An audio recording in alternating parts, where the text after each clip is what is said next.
মন ভালো থাকলে সব কিছুই ভালো লাগে, আর মন খারাপ থাকলে ভালোটাও খারাপ লাগে। একদিন স্বামীর কলার ধরে স্ত্রী বলে উঠলেন, যদি তুমি পুরুষ হও তাহলে আমাকে তালাক দিয়ে দাও। তোমার মতো মানুষের সাথে আর সংসার করতে চাই না আমি। স্বামী অনেকক্ষণ চুপ থাকার পর বললেন, আচ্ছা ঠিক আছে, তাহলে কাগজ কলম নিয়ে আসো, লিখে দিচ্ছি। তারপর কাগজে লিখে স্বামী স্ত্রী হাতে কাগজটি দিয়ে বলল, এই যে লিখে দিলাম, এখন এটা নিয়ে সোজা বাপের বাড়ি চলে যাও।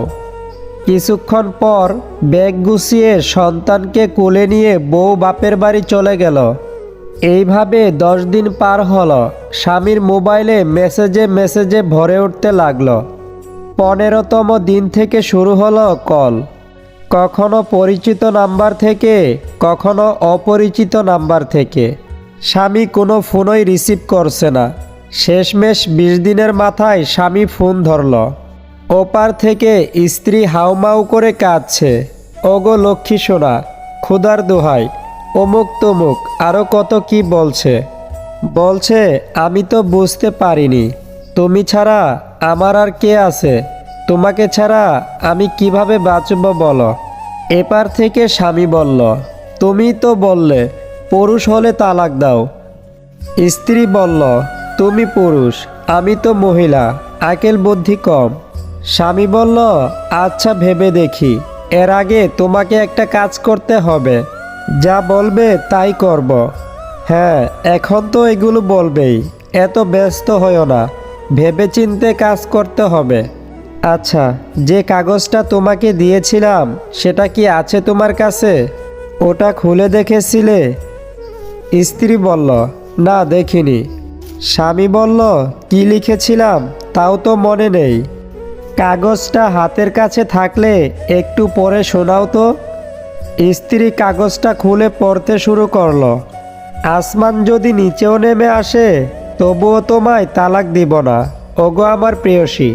ভালোবাসা তো এমনই হওয়া উচিত। আসলে আমরা আমাদের জীবনে ছোটোখাটো কিছু ভুলের কারণে বা ভুল বুঝাবুঝির কারণে অনেক সুন্দর সম্পর্ক নষ্ট করে ফেলি। আমরা চাইলেই আমাদের ছোটোখাটো ভুলগুলো একজন আরেকজনকে ক্ষমা করে দিতে পারি। ছোট ছোট ভুলগুলো ক্ষমা করে দিলেই সংসারও সুন্দর ও মধুময় হয়। বহুরূপী মানুষের সর্বপ্রথম হাতিয়ার হলো মিথ্যা বলতে বলতে কান্না করা। অতিরিক্ত বুদ্ধিমান কাউকে বিয়ে করবেন না, কারণ দিন শেষে তারা সম্পর্কটাকে মাথা দিয়ে মাপে। আর যারা মাথা খাটিয়ে সবসময় লাভ লোকসানের কথা চিন্তা করে, তারা কখনো মন থেকে কাউকে ভালোবাসতে পারে না।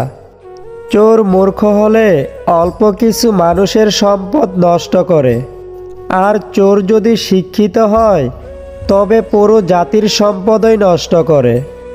স্কুলের ব্যাগটা ছেড়ে যেদিন সংসারের ব্যাগটা ধরবে সেদিন বুঝবে স্কুলের ব্যাগটা অনেক হালকা ছিল। যতদিন মানুষ অসৎ থাকে ততদিন তার কোনো শত্রু থাকে না, কিন্তু যেই সে সৎ হয়ে ওঠে তার শত্রুর অভাব হয় না। এগিয়ে যাও, কিন্তু মেপো না কতদূর এগিয়েছ, তাহলে আবার পিছিয়ে পড়বে। কারো কাছে যেটা অপ্রয়োজনীয় সেটা হয়তো অন্য কারো কাছে বেঁচে থাকার শেষ অবলম্বন। ক্ষমতা থাকলে মিথ্যা কথাও বাণী, শক্তি আর টাকা থাকলে মূর্খও জ্ঞানী। তুমি যা চিন্তা করবে তাই হয়ে যাবে। যদি তুমি নিজেকে দুর্বল ভাবো তবে দুর্বল হবে, নিজেকে যোদ্ধা ভাবলে যোদ্ধাই হবে। পথটা যখন একাই চলতে হবে তখন পেছনে কে কি বলল সেটা শোনার সময় তোমার নেই। সম্পর্ক সেটা নয় যেটাতে রোজ কথা হয়, সম্পর্ক সেটাও নয় যেটাতে রোজ দেখা হয়। সম্পর্ক তো সেটাই যেখানে দূরত্ব অনেক, তবুও মনে সারাক্ষণ তারই কথা হয়। স্বামী হলো জীবন রক্ষাকারী ঔষধের মতো, ভালো হলে তো ভালোই, আর ভেজাল হলে জীবন শেষ। সময় খারাপ হলে অনেক কিছুই খারাপ ঘটে, এমনকি যে তোমায় সবচেয়ে বেশি ভালো বুঝে, ভালো জানে, সেও দূরে সরে যায়। যদি সুখ চাও রাত জেগো না, যদি শান্তি চাও দিনে ঘুমিও না, যদি সম্মান চাও ফালতু কথা বলো না। মানুষ হেরে যায় মৃত্যুর কাছে, সুখ হেরে যায় দুঃখের কাছে, ভালোবাসা হেরে যায় অভিনয়ের কাছে, আর বন্ধুত্ব হেরে যায় অহংকারের কাছে। কাউকে ধোঁকা দিয়ে নিজেকে বড় খেলাড়ি ভেবো না। লজ্জা পাও এটা ভেবে তুমি এমন একজনের বিশ্বাস হারিয়েছ যে তোমায় নিজের থেকেও বেশি বিশ্বাস করেছিল। জীবনে যদি কাউকে বন্ধু বানাতে চাও তাহলে এমন কাউকে বন্ধু বানাও যে আয়না ও ছায়ার মতো হয়। কারণ আয়না কখনো মিথ্যা বলে না, আর ছায়া কখনো ছেড়ে যায় না। মেয়েদের জীবন সত্যি বড় অদ্ভুত। এক পরিবারে জীবন শুরু হয় আর শেষ হয় অন্য পরিবারে। মানে জীবনের মাঝখান থেকে আবার নতুন করে জীবন শুরু করে। যে সন্তান তার নিজের মাকে ভাত দেয় না, সেও একদিন তার সন্তানের কাছে ভাত পাবে না।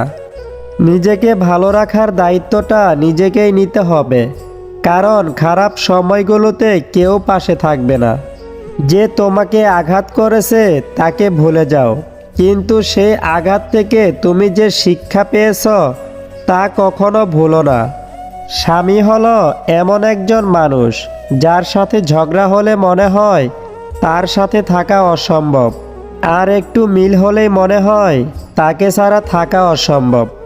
সব কথা ধরলে তো সমস্যা হবে। যত কথা কম মনে রাখবে ততই ভালো থাকবে।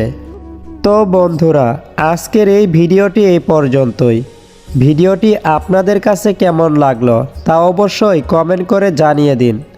আপনি যদি আমাদের চ্যানেলে নতুন হয়ে থাকেন তাহলে প্লিজ ভিডিওতে একটি লাইক এবং চ্যানেলটি সাবস্ক্রাইব করে দিন।